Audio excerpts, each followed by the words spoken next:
Pride and Prejudice, Chapter 33. More than once did Elizabeth, in her ramble within the park, unexpectedly meet Mr. Darcy. She felt all the perverseness of the mischance that should bring him where no one else was brought, and, to prevent its ever happening again, took care to inform him at first that it was a favourite haunt of hers. How it could occur a second time, therefore, was very odd. Yet it did, and even a third. It seemed like wilful ill nature, or a voluntary penance, for on these occasions it was not merely a few formal inquiries and an awkward pause and then away, but he actually thought it necessary to turn back and walk with her. He never said a great deal, nor did she give herself the trouble of talking or of listening much, but it struck her in the course of their third rencontre that he was asking some odd, unconnected questions about her pleasure in being at Hunsford, her love of solitary walks, and her opinion of Mr. and Mrs. Collins's happiness, and that in speaking of Rosings and her not perfectly understanding the house, he seemed to expect that whenever she came into Kent again she would be staying there too. His words seemed to imply it. Could he have Colonel Fitzwilliam in his thoughts? She supposed, if he meant anything, he must mean an allusion to what might arise in that quarter. It distressed her a little, and she was quite glad to find herself at the gate in the Pales opposite the parsonage. She was engaged one day as she walked in perusing Jane's last letter, and dwelling on some passages which proved that Jane had not written in spirits, when, instead of being again surprised by Mr. Darcy, she saw on looking up that Colonel Fitzwilliam was meeting her. Putting away the letter immediately, and forcing a smile, she said, "I did not know before that you ever walked this way." "I have been making the tour of the park," he replied, "as I generally do every year, and intend to close it with a call at the parsonage. Are you going much farther?" "No, I should have turned in a moment." And accordingly she did turn, and they walked towards the parsonage together. "Do you certainly leave Kent on Saturday?" said she. "Yes, if Darcy does not put it off again. But I am at his disposal. He arranges the business just as he pleases." "And if not able to please himself in the arrangement, he has at least pleasure in the great power of choice. I do not know anybody who seems more to enjoy the power of doing what he likes than Mr. Darcy." "He likes to have his own way very well," replied Colonel Fitzwilliam. "But so we all do. It is only that he has better means of having it than many others, because he is rich, and many others are poor. I speak feelingly. A younger son, you know, must be inured to self-denial and dependence." "In my opinion, the younger son of an earl can know very little of either. Now seriously, what have you ever known of self-denial and dependence? When have you been prevented by want of money from going wherever you chose, or procuring anything you had a fancy for?"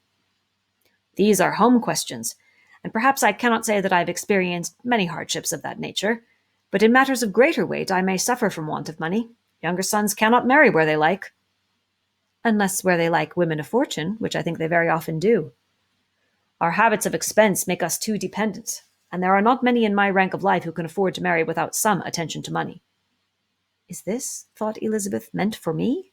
And she coloured at the idea, but, recovering herself, said in a lively tone, "And pray, what is the usual price of an earl's younger son?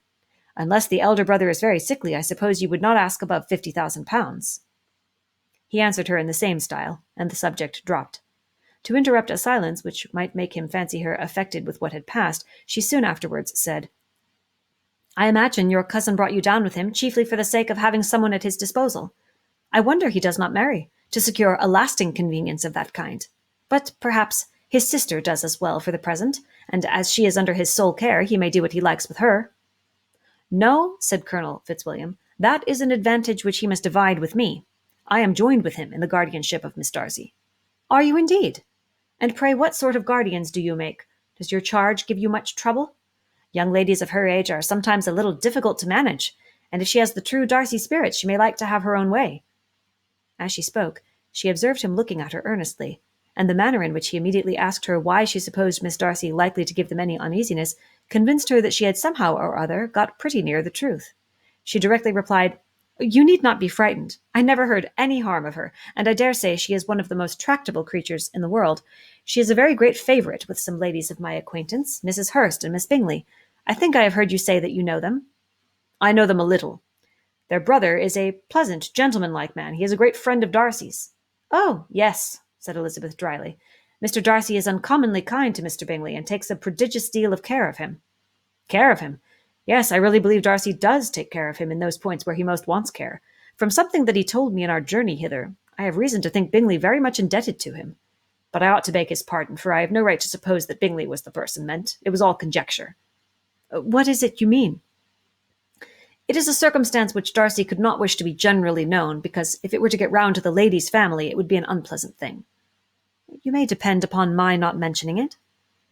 "And remember that I have not much reason for supposing it to be Bingley. What he told me was merely this, that he congratulated himself on having lately saved a friend from the inconveniences of a most imprudent marriage, but without mentioning names or any other particulars, and I only suspected it to be Bingley from believing him the kind of young man to get into a scrape of that sort, and from knowing them to have been together the whole of last summer." "Did Mr. Darcy give you reasons for this interference?" "I understood that there were some very strong objections against the lady." "And what arts did he use to separate them?" "He did not talk to me of his own arts," said Fitzwilliam, smiling. "He only told me what I have now told you." Elizabeth made no answer, and walked on, her heart swelling with indignation. After watching her a little, Fitzwilliam asked her why she was so thoughtful. "I am thinking of what you have been telling me," said she. "Your cousin's conduct does not suit my feelings. Why was he to be the judge?" "You are rather disposed to call his interference officious?" "I do not see what right Mr. Darcy had to decide on the propriety of his friend's inclination, or why, upon his own judgment alone, he was to determine and direct in what manner his friend was to be happy. But," she continued, recollecting herself, "as we know none of the particulars, it is not fair to condemn him. It is not to be supposed that there was much affection in the case." "That is not an unnatural surmise," said Fitzwilliam, "but it is a lessening of the honour of my cousin's triumph very sadly." This was spoken jestingly, but it appeared to her so just a picture of Mr. Darcy that she would not trust herself with an answer, and therefore, abruptly changing the conversation, talked on indifferent matters until they reached the parsonage. There, shut into her own room, as soon as their visitor left them, she could think without interruption of all that she had heard. It was not to be supposed that any other people could be meant than those with whom she was connected. There could not exist in the world two men over whom Mr. Darcy could have such boundless influence. That he had been concerned in the measures taken to separate Bingley and Jane she had never doubted, but she had always attributed to Miss Bingley the principal design and arrangement of them. If his own vanity, however, did not mislead him, he was the cause. His pride and caprice were the cause of all that Jane had suffered and still continued to suffer. He had ruined for a while every hope of happiness for the most affectionate, generous heart in the world, and no one could say how lasting an evil he might have inflicted. "There were some very strong objections against the lady," were Colonel Fitzwilliam's words, and those strong objections probably were her having one uncle who was a country attorney, and another who was in business in London. "To Jane herself," she exclaimed, "there could be no possibility of objection, all loveliness and goodness as she is, her understanding excellent, her mind improved, and her manners captivating. Neither could anything be urged against my father, who, though with some peculiarities, has abilities Mr. Darcy himself need not disdain, and respectability which he will probably never reach." When she thought of her mother, her confidence gave way a little, but she would not allow that any objections there had material weight with Mr. Darcy, whose pride, she was convinced, would receive a deeper wound from the want of importance in his friends' connections than from their want of sense, and she was quite decided, at last, that he had been partly governed by this worst kind of pride, and partly by the wish of retaining Mr. Bingley for his sister. The agitation and tears which the subject occasioned brought on a headache, and it grew so much worse towards the evening that, added to her unwillingness to see Mr. Darcy, it determined her not to attend her cousins to Rosings, where they were engaged to drink tea. Mrs. Collins, seeing that she was really unwell, did not press her to go, and as much as possible prevented her husband from pressing her. But Mr. Collins could not conceal his apprehension of Lady Catherine's being rather displeased by her staying at home.